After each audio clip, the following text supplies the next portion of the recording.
ये एक चैलेंज ही समझ लीजिए आप कि आप 3 घंटे के पेपर को 2.5 घंटे में पूरा कर सकते हैं अगर आपने इस वीडियो में बताए गए सारे टिप्स फॉलो किए तो। दोस्तों ये कोई मजाक नहीं है, हकीकत में हम हमारा पेपर टाइम पर एग्जाम में कंप्लीट कर सकते हैं और पूरा पेपर अटेंड कर सकते हैं। इवन कई बार तो 3 घंटे का पेपर 2.5 घंटे में भी कंप्लीट हो सकता है।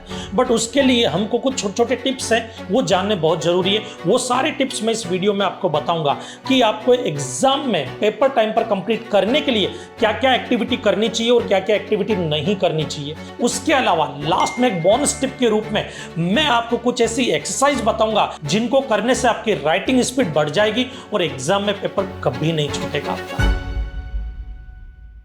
Time management. सबसे पहले आपको यह ध्यान रखना है कि आपका पेपर कितने मार्क्स का है। मान लीजिए कि पेपर है 100 मार्क्स का और आपके पास टाइम है 3 घंटा, मतलब 180 मिनट्स। इसका मतलब अगर 10 मार्क्स का आपका कोई क्वेश्चन है उसको आपको 80 मिनट्स में कंप्लीट करना है।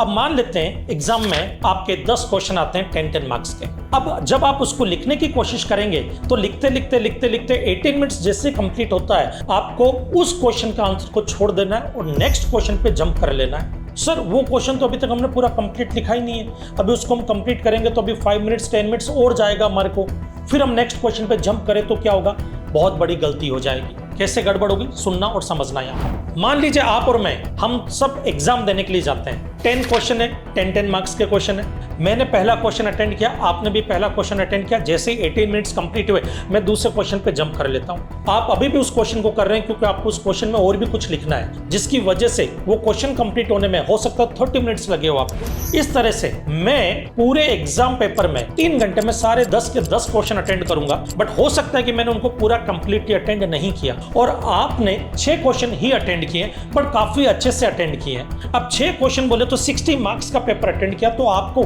60 में से मार्क्स मिलेंगे। तो 60 से ज्यादा तो किसी भी हाल में नहीं हो सकते।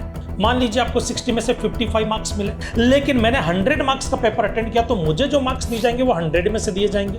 अब मान लीजिए कि मेरे सारे आंसर परफेक्ट नहीं थे बट फिर भी 10 में से 6 नंबर या 7 नंबर तो आ ही सकते हैं मेरे, इतना तो मैंने लिखा ही है। अब होगा क्या, मान लीजिए 6 नंबर भी मिलते तो 60 मार्क्स मुझे मिलेंगे, आपको मिले 55 मार्क्स। तो हमेशा याद रखना 6 कंप्लीट क्वेश्चन करने की बजाय पूरा पेपर अटेंड करना ज्यादा इंपॉर्टेंट है। एक तो आपका टाइम मैनेजमेंट प्रॉपर होना चाहिए और इस टाइम मैनेजमेंट को प्रॉपर करने के लिए आपको पहले से ही प्रैक्टिस करनी होगी।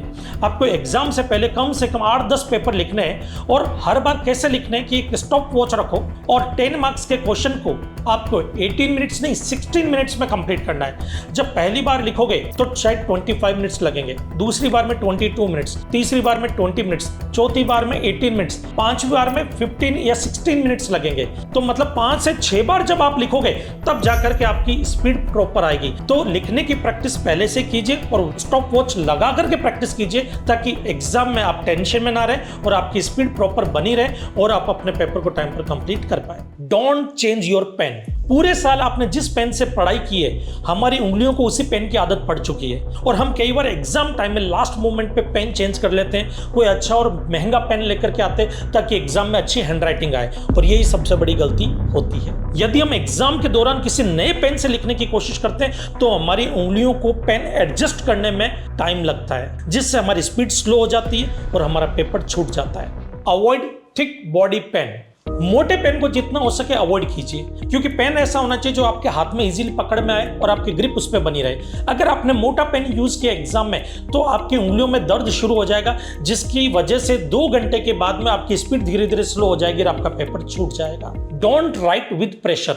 कई बार हमने देखा है कि स्टूडेंट्स जो होते हैं वो जब आंसर लिखते हैं तो दबा दबा करके लिखते हैं, जोर दे दे करके लिखते हैं। इससे 2 नुकसान होते हैं। पहला, आपके हाथ का जो ये वाला पार्ट होता है इसमें दर्द शुरू हो जाता है और जब यहाँ पे दर्द शुरू होगा तो आपकी हैंडराइटिंग अच्छी नहीं आएगी। दूसरा, पेपर के बैक साइड में वो शब्द उभर उभर करके आते हैं और इंक के निशान भी पेपर के दूसरी साइड में छप जाते हैं जिसकी वजह से वो पेपर अनटाइडी लगता है, बहुत ही बेकार दिखता है, जिसकी वजह से भी कई बार एग्जामिनर का मूड खराब हो जाता है और वो चाहते हुए भी अच्छे मार्क्स नहीं दे पाता है। Don't put a cap on a pen. कई बार हमने देखा है कि स्टूडेंट्स जब आंसर लिखते हैं तो जिस पेन से लिख रहे हैं उस पेन के ऊपर कैप लगी हुई होती है जो उनकी स्पीड को 30% कम कर देती है।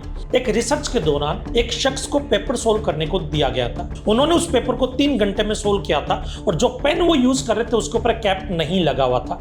फिर उनको वही पेपर वापस से सोल्व करने को दिया गया और इस बार पेन के ऊपर कैप लगा करके दिया गया। आप ताजुब करोगे, इस बार उनका पेपर सिर्फ 70% ही सॉल्व हुआ था। तो याद रखना, अगर आप पेन पर कैप लगा करके लिखते हैं तो आप उस कैप को रिमूव कर दीजिए, नहीं तो वो आपके राइटिंग स्पीड को कम कर देगा। Avoid large hand writing. कई बार कई स्टूडेंट्स बड़ा बड़ा लिखते हैं। जब आप बड़ा बड़ा लिखते हो तो आपका टाइम ज्यादा कंज्यूम होता है, तो आपकी हैंड राइटिंग ज्यादा बड़ी नहीं होनी चाहिए। इसका मतलब ये नहीं है कि बहुत छोटी छोटी हो, इतनी छोटी भी नहीं होनी चाहिए कि पढ़ने में भी ना आए। हैंड राइटिंग आपकी ऐसी होनी चाहिए कि इजीली पढ़ भी सके, समझ में भी आ सके। एक्सरसाइज, 3 ऐसी एक्सरसाइज जिनकी वजह से आपका 3 घंटे का पेपर 2.5 घंटे में कंप्लीट हो सकता है।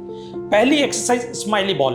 आपको स्माइली बॉल जो होती है उसको प्रेस करते रहना है कम से कम 2 से 3 मिनट तक, वो भी दिन में 2 बार। इससे आपकी उंगलियों की जो ग्रिप होती है वो मजबूत होती है। जब आप पेन को पकड़ते तो आप मजबूती के साथ पेन को पकड़ पाते हैं और आपकी राइटिंग स्पीड भी मेंटेन रहती है। नेक्स्ट एक्सरसाइज, आप पेन को जैसे पकड़ते हैं उसी पोजीशन में पकड़िए, फिर छोड़िए, फिर वापस पकड़िए, फिर छोड़िए, फिर पकड़िए, फिर छोड़िए।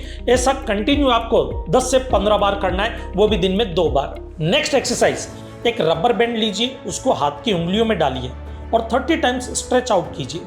ये एक्टिविटी करने से हाथ की नसें खुल जाती है, हाथ की उंगलियों का ब्लड सर्कुलेशन प्रॉपर रहता है, आपके लिखने की स्पीड बढ़ जाती है और लिखते वक्त कभी भी आपका हाथ दर्द नहीं होगा। दोस्तों, जो टिप्स मैंने आपको यहाँ पर दिए हैं वो टिप्स अगर आप फॉलो करते हैं तो एग्जाम में पेपर लिखते वक्त डेफिनेटली आपको इसका फायदा मिलेगा। अगर आपको हमारी ये वीडियो पसंद आए तो इसको लाइक कीजिए, अपने सभी दोस्तों को शेयर कीजिए और अगर आप हमारे चैनल पर नए हैं तो ऐसे ही इंफॉर्मेटिव वीडियो पाने के लिए हमारे चैनल को सब्सक्राइब कर लीजिए, बेल आइकन प्रेस करना ना भूलें। मिलते हैं ऐसे किसी और इंफॉर्मेटिव वीडियो में, तब तक के लिए जय हिंद, जय भारत।